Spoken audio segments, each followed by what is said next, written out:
અમને મીડિયાના માધ્યમથી જાણ થઈ છે 2-3 દિવસ પહેલા જ કે એક જે છઠ્ઠા ધોરણમાં ભણતી વિદ્યાર્થીની તેના પર રેગિંગ કરવામાં આવી અને જાતીય સતામણી કરવામાં આવી. તો ક્યાંક ને ક્યાંક SNK સ્કૂલ છે તેના દ્વારા જ્યારેથી આ મામલો બહાર આવ્યો હોય ત્યારથી SNK મેનેજમેન્ટ આ મુદ્દાને દબાવવા માટે લાગી ગયું હતું અને આ જે મુદ્દો છે અને જે બાળકી છે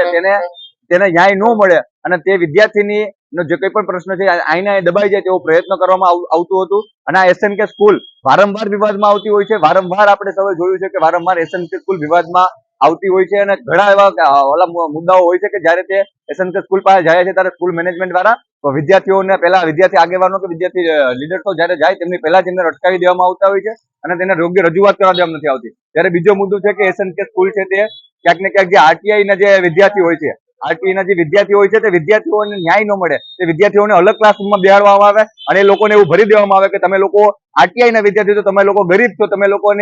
લોકો યોગ્ય તમને શિક્ષણ ન મળવું જોઈએ એટલે તમને અલગ બેસાડીએ છીએ અને આ લોકોને અલગ બેસાડીએ છીએ. આવી માનસિકતા એક છઠ્ઠા ધોરણના 5મા ધોરણના વિદ્યાર્થીઓને ભરી દેવામાં આવતી હોય છે અને આવનારા દિવસોમાં આવા નવા મુદ્દાઓ જ્યાં સુધી આ SNK સ્કૂલ છે ત્યાં SNK સ્કૂલ નહીં પોતાનું મેનેજમેન્ટ સુધારે, જ્યાં સુધી આવી જાતિવાદી માનસિકતા અને ભેદભાવવાળી માનસિકતા રાખે ત્યાં સુધી આવા બનાવો બનતા રહેશે. એ દુઃખની વાત છે. પણ આવનારા દિવસોમાં આ વિદ્યાર્થીને જો ન્યાય નહીં મળે અને જે કોઈ પણ લોકોએ એને જાતીય સતામણી કરી છે, તેને રેગિંગ કર્યું છે, તે લોકોને સ્કૂલ મેનેજમેન્ટ દ્વારા તેમને કોઈ પણ જે કહી શકાય કે એવી શિક્ષા કરવામાં નહીં આવે તો આવનારા સમયમાં આનાથી પણ ઉગ્ર વિરોધ કરવામાં અટકાશે નહીં.